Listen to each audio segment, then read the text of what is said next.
Morning everybody, and welcome to today's morning market. So today we're going to focus in on this morning's French inflation data release and what's our take on this.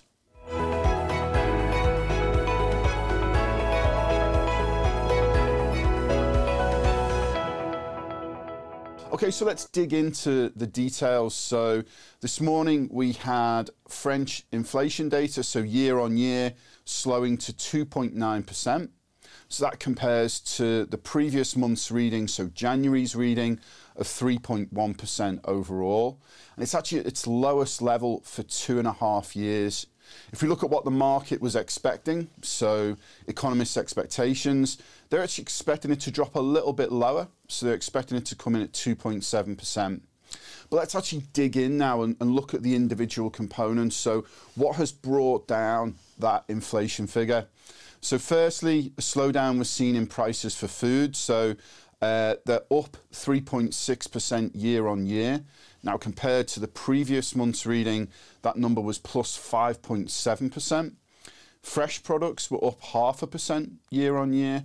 And compared to the previous month's reading, they were up 7.9% overall. Now, not everything has come down in the inflation calculation. So we saw both energy and tobacco prices rising faster year on year for this month compared to the previous month's reading. But, what's our view? What have we seen? Well, we've seen inflation has come down significantly from the very elevated levels that we saw in October 2022. Now, within that, what you've seen, central banks have increased interest rates, and they've done that to bring inflation down. Now, actually, that's working, and that's a real positive. So the next steps now are for central banks to look at actually how can they start to bring interest rates down.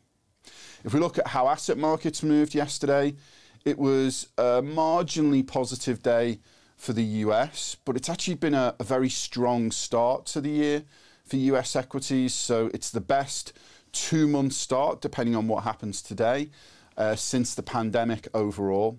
If we look in the UK, we saw a little bit of weakness in UK equities. So the FTSE was down around about 0.8%. And just looking at currencies, you saw some dollar strength come through overall. What have we got for you later today? So the big data release this week is US core CPE. So this is the US Central Bank, the Federal Reserve. That's their preferred metric on inflation. So it'll give some guidance as to potentially the trajectory of interest rates moving forward in the US. That's everything from me. I hope you enjoyed today's video. I look forward to speaking to you soon. Thank you.